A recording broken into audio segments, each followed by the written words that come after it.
तो है 2.5 lakh mg। Hey everyone, back with another video.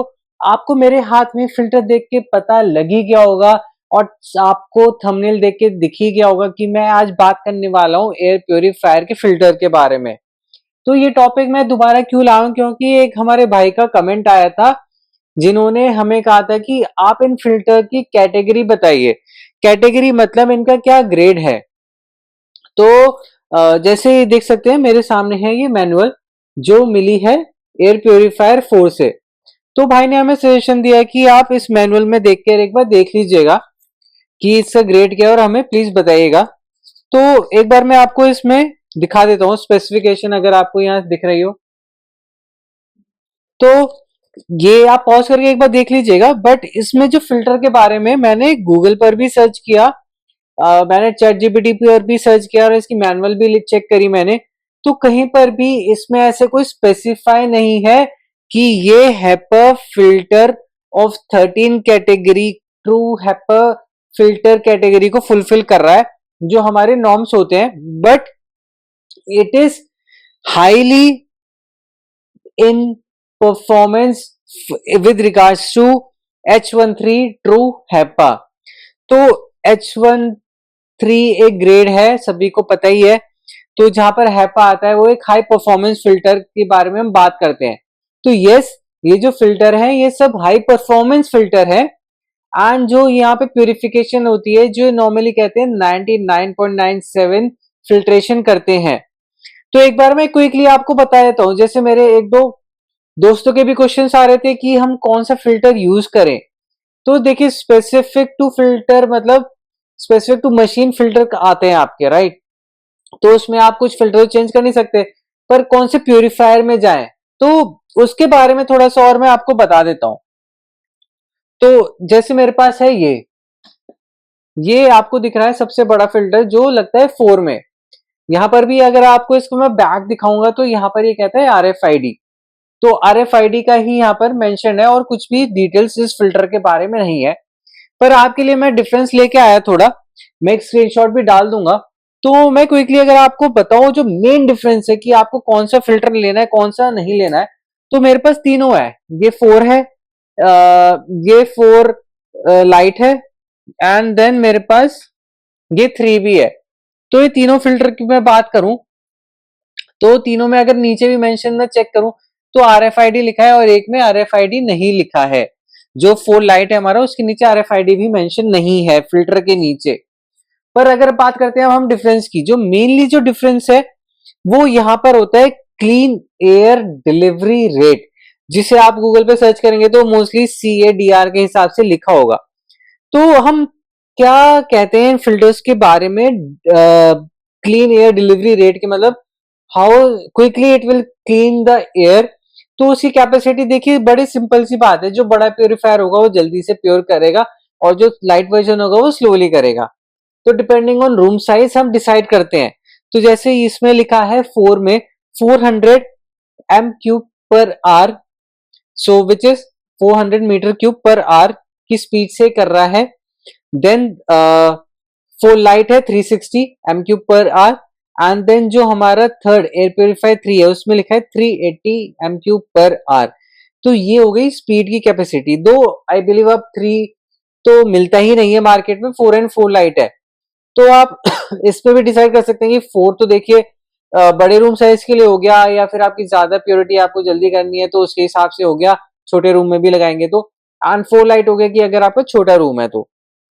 बाकी यहाँ पर एक चीज और आ जाती है, ऑर्डर एब्जॉर्प्शन। मतलब कि अगर आपके रूम में कोई भी स्मेल है, थोड़ी भी ऑर्डर है, कोई जैसे एग्जांपल पॉल्यूशन की कहीं स्मेल आ गई, खाने की स्मेल आ गई, तो वो भी एब्जॉर्प्शन रेट भी डिफरेंस है। तो जैसे 4 की हम बात करते हैं तो वहां पर लिखा है 5 लाख mg, राइट। सिमिलरली अगर मैं 4 लाइट की बात करूं तो यहां पर है 4.5 लाख mg एंड यहां पर अगर मैं 3 की बात करूं तो है 2.5 लाख mg, राइट। तो यहां पर भी आप देख सकते हैं कैपेसिटी 4 की सबसे ज्यादा है, देन 4 लाइट है एंड देन पुराना वाला जो 3 है उसकी कैपेसिटी है। तो ये दो मेन हमारे पॉइंट्स होते हैं जहां पे हम कंसिडर करेंगे किसको लेना है।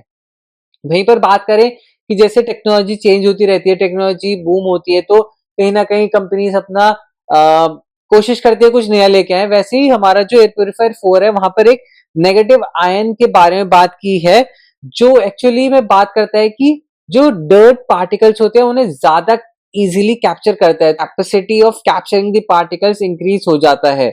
तो ये एक मेन डिफरेंस 4 में है, जो 4 लाइट एंड 3 में बिल्कुल भी नहीं है। तो अगर आपको बात करें क्या ये ज्यादा क्लीन करेगा, क्या वो ज्यादा क्लीन करेगा, देखिए कुछ एक्स्ट्रा ऑर्डिनरी फीचर किसी में नहीं है। बेस्ड ऑन फिल्टर सारे ही हमारे एक्टिवेटेड कार्बन 3 लेयर पे ही वर्क करते हैं, सभी रिलेटेड टू हेपा फिल्टर है। हेपा फिल्टर देखिए सिंपल सी बात है, हाई एफिशिएंसी की बात करते हैं हम। तो कोई ग्रेड है, मतलब एक 13 ग्रेड है, तो मोस्टली कंपेटेबल सब है। तो जो वो प्योर करेगा उतने वो प्योर करेगा। अगर हम इसकी बात करते हैं 99.97, तो गूगल कर लेंगे तो वो भी वही दिखाता है कि 99.97, कुछ एक्स्ट्रा ऑर्डिनरी क्लीन नहीं करता।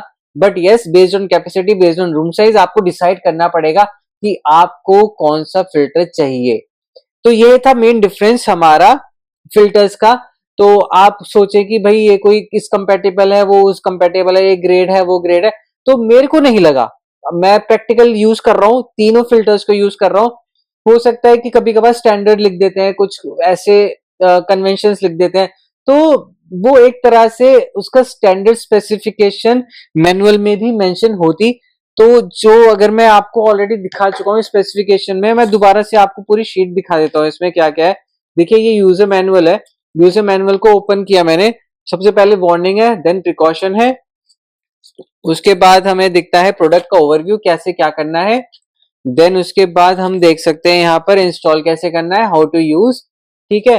एंड देन उसके बाद हमारे पास जो मैनुअल है आगे, हाउ टू यूज मेंटेनेंस, कि आपको कैसे ओपन करना है, कैसे क्लीन करना है। देन उसके बाद हमारा आ जाता है कैसे रिप्लेस करना है फिल्टर को।